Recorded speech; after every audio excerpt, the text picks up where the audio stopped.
Jim Collins, a resident of town for 7 years. I've been attending council for the last 4 years as an observer. Directed to Doug Black and Gary Strike. Getting back to your water rates, you say, what you say may be limited in truth, seeing that you don't know the future costs that will be added to our water bills due to the future unknown costs of the 7 Beckwith Street cleanup, which is presently sitting at 1% of our bill. Why did you agree with this and vote for this at that time? I'll call on Gary Strike first.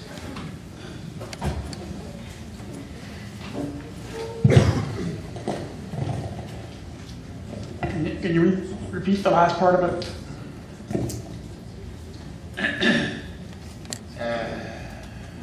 The future costs that you don't know will be added to our bill, seeing you of the unknown cost of the 7 Beckwith Street contamination cleanup, which is presently sitting at 1% on our water bill now. Why did you agree with that and vote for it? Well, we had to pay for it somehow, so 1% was not a lot of money on a water bill. Doug Black.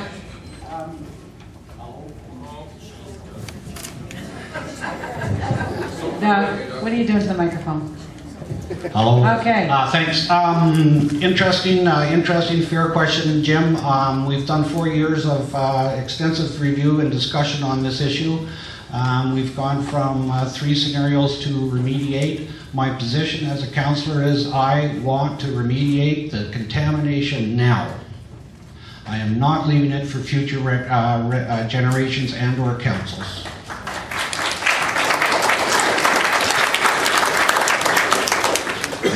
Just be crystal clear on it.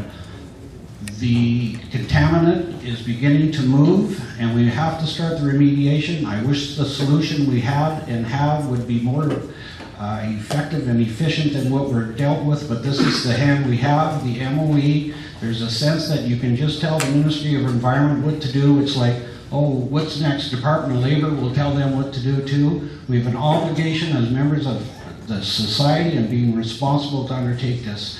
It's a reasonable amount of cost. I know that sounds, it's incremental, but it has to be done, and we're going with the most cost-effective solution that we have for a very unfortunate problem that's probably rampant throughout Ontario and North America, and more to come, unfortunately, from past mistakes and past issues where, you know, you could pour down a chemical down the drain and think nothing of the consequences. Well, we're all in a position now of having to pay for it. And once again, to repeat myself, I want to remediate it now.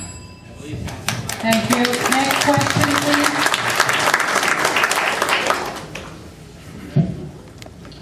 Good evening, my name is Wally Thorbjörnsson. I got a question from Catherine. I heard you comment about blowing the door of Town Hall, and I'd like to know more about what's involved with that, and also when you want to call me to get the dynamite.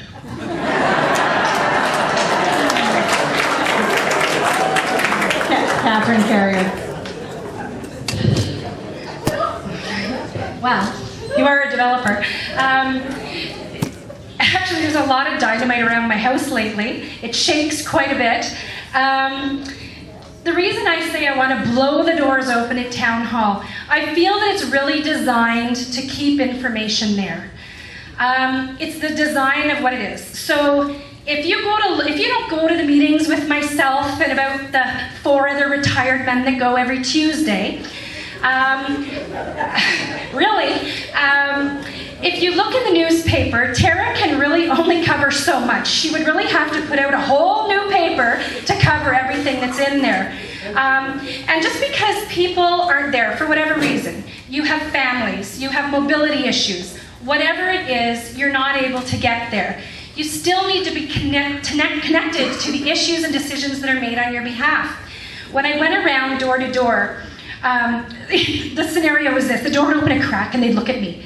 And I'd be like, hi, I'm Catherine Carrier, I'm running for your council. And the door would open a little bit more, because they're, okay, you're not whoever I thought you were. And then I would say, I'm here today to connect with you and see what your issues and concerns are. And they'd look at me like I was Ed McMahon with one of those big checks, you know? And I'd go, I know, crazy, right? And then the door would open wide, and most often I would end up in the living room for a long time. You know what?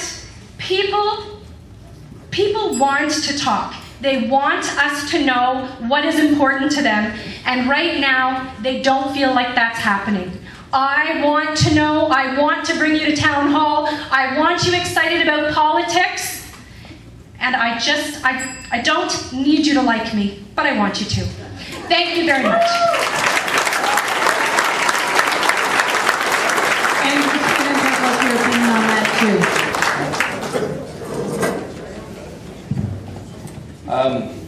I don't believe that town hall is very secretive.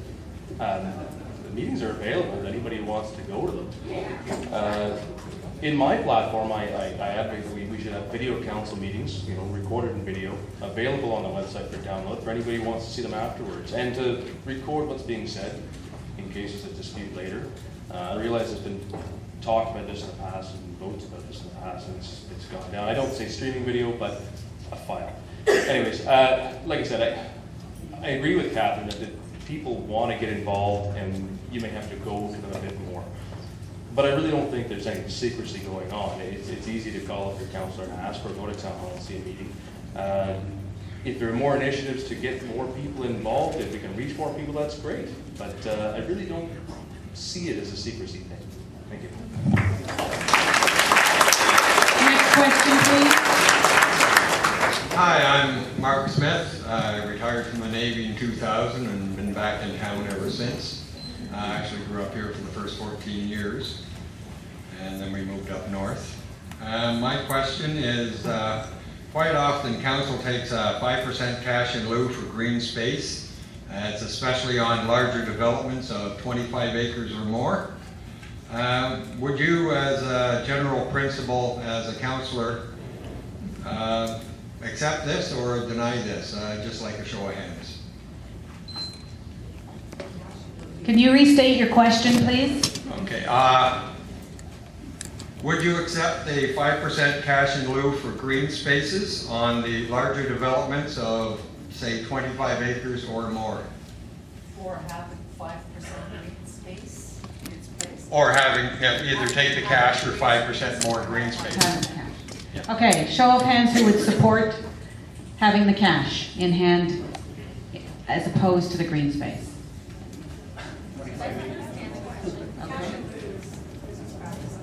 Okay, and all those opposed? All those abstained from voting? Okay, so we're going to have to go down the line because those in the back can't see your hands when you're sitting. So Teresa Fritz. Teresa Fritz, I support cash in lieu as part of the regular business practice with developers. Doug Snedden. I think that would be a hard sell with developers. They have enough trouble right now, so. Lori Miller. I think green space is very important. Once we lose it, we never get it back. Gary Strike. We accept 5% right now. If there's a playground or a green space in the area, we take the cash in lieu of. If there's not one in the area, we ask them to build a park. Catherine Carrier. As the residents' #1 identified love in our community is green space, absolutely not. Carolyn Gerback.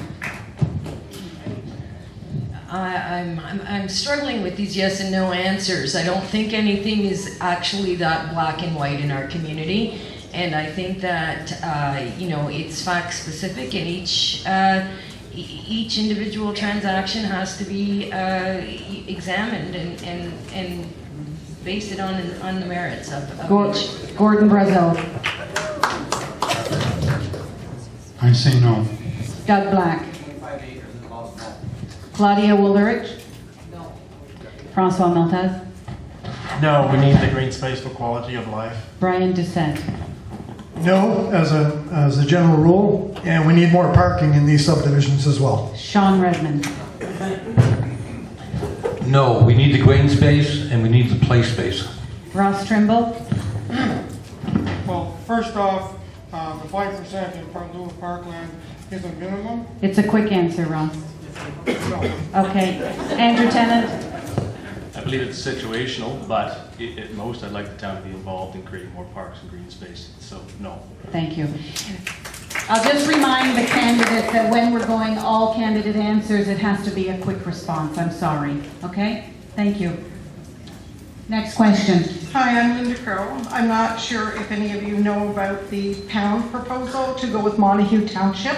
It's called Stop Lanark Pound Site. If you'd like to visit it and sign it, we are trying hard to keep Carleton Place out of it. That means if Carleton Place chooses to join, your dog, if it's loose and it gets picked up, it will be destroyed in 72 hours or sent to animal research. This is a nightmare for man's best friend, and quite a few of us have been fighting it, and please sign the petition. My question is, as we've seen over the last year, animal welfare is being issued for the past year, with local organizations being a critical role in providing the service at a huge cost that they absorb from the gracious donations of the community. We all know this is not sustainable. What are your plans to address this issue and stay away from Montague? Okay. So I'll have Carolyn Gerbach answer first.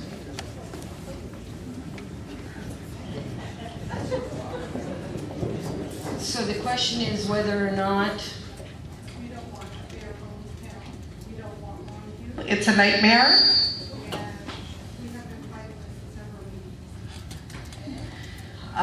Well, I guess if it's the consensus of the general public and they don't want it, then absolutely I would support that, because that is my role as future councillor, is the betterment of Carleton Place as a whole. So yes. Teresa Fritz.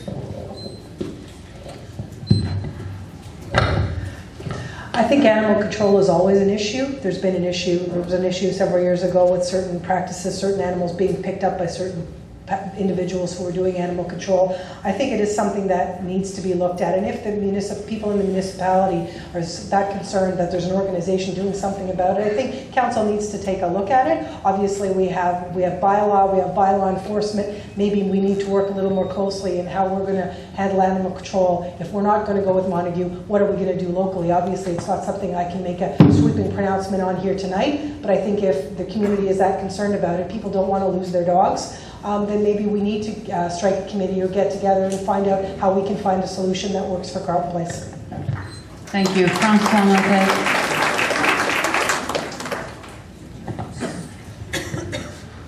Yeah, I'm against that also. I don't know what the solution would be. Maybe we can get Bart Barker here and he would find a solution for us. Work with the SPCA and maybe make our own low pound here area. I don't see many dogs getting lost around here, so we'll probably keep the cost very low. Thank you. Sean Redmond.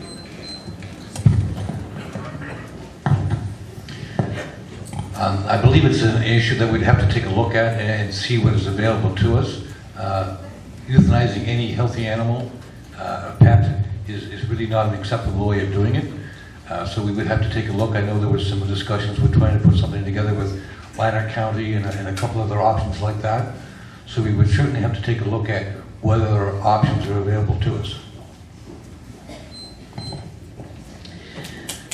Thank you. What do you plan on doing to better the lives of young families and bring more young families to Carleton Place? Start with Doug Snedden.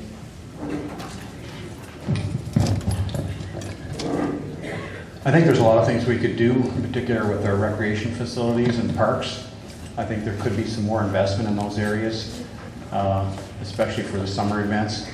And I think that if we started to fix up what we have and even increase some of the opportunities at our parks, that a lot more young families would be involved here in Carleton Place.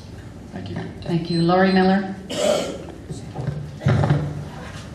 As I mentioned in my opening remarks, no new young families will want to move to Carleton Place if we run the risk of facing closure for our hospital. So that's what we have to fight for, and that's what I intend to fight for as a town councillor. But you know, sometimes it's the simple things that make all the difference for a family. I was talking to a young family just recently at the door who had two small children, younger than 2. And they asked, why is it that we do not get a break on garbage for our diapers? Why can we not get perhaps a sticker or some allowance that would allow us to accommodate our new family? After all, we are part of this town and we are building the future of Carleton Place. So I think something like a simple initiative like this, once it gets out, will attract people to come to Carleton Place and raise their families here. Thank you very much. Gordon Brazo.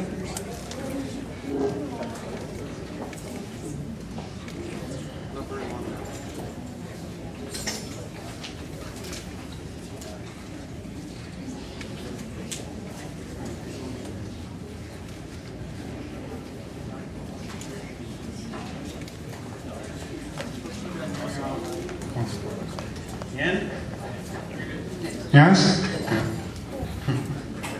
Okay. We need more daycare for one thing, to bring younger families into the town, plus more places for the younger people to participate in sports, hospital care, and places for the younger people to work. Thank you. Claudia Weatherick.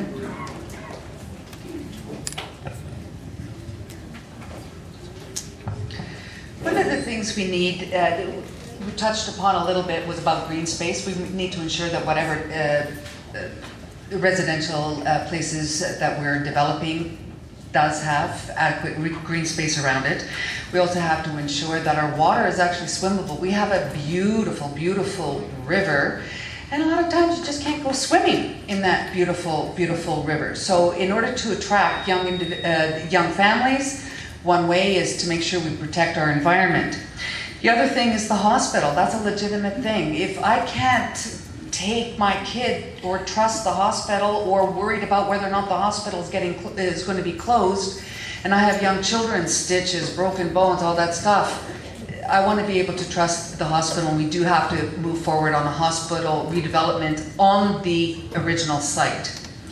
Also, young families, they may not be in the position to buy housing. What we have to do is also pay attention to quality rental units for young families. The elderly, the young, and everybody in between should have affordable housing, not just to purchase, but also to rent. Thank you. Thank you. Next question, please. My name is Radic Manders. I live on John Street. My question is directed to Catherine Carriere. It's a two-part question. One, I've heard that you are currently suing the town of Carleton Place. A, is that true? And B, could you tell us what it's about? Thank you.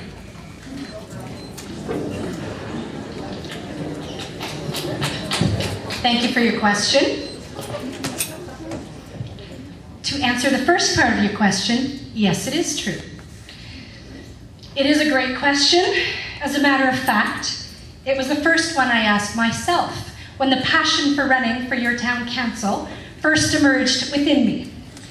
8 months ago, my issue brought me to town hall, as it does for most residents, such as yourselves.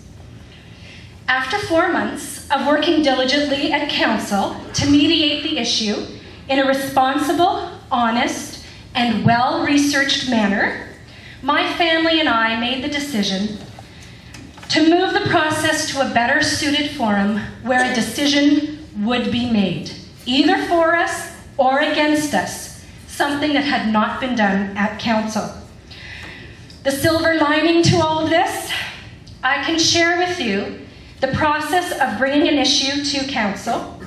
I can share with you the roles and the responsibilities of staff, council, and residents. I can share what my 7 months at council and committee meetings have been like. Believe me, walking away would have been the easiest thing, and it's the thing that most people do. If you consider the courage, strength, grit, and resilience it takes to see something like this through to the end, just think what I'll do for you. We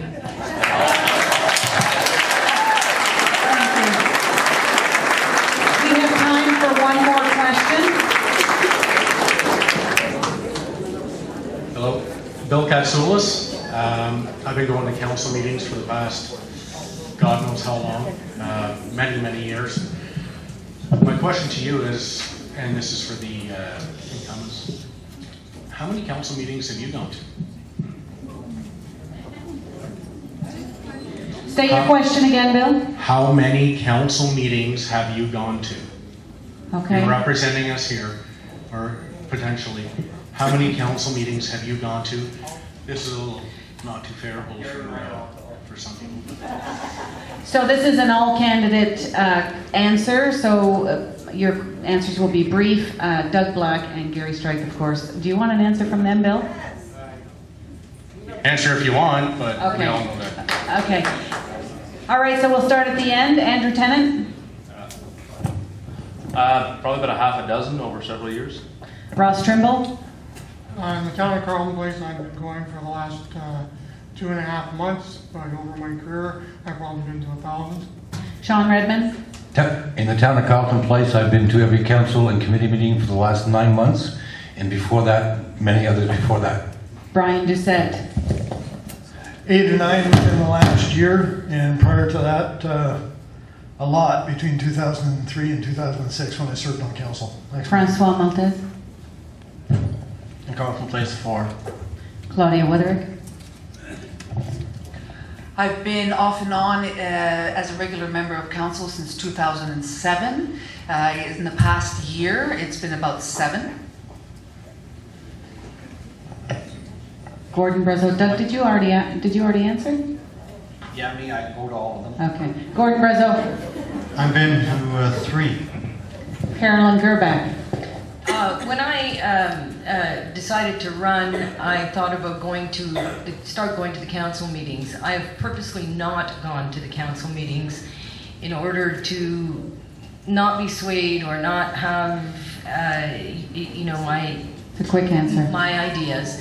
But I can tell you, I have read on the archives the Quick council answer. meetings. Okay. Catherine Carrier, I have been to all committee and council meetings for the last 7 months. Gary Strike, I believe I'll only miss one for holiday. Laurie Miller,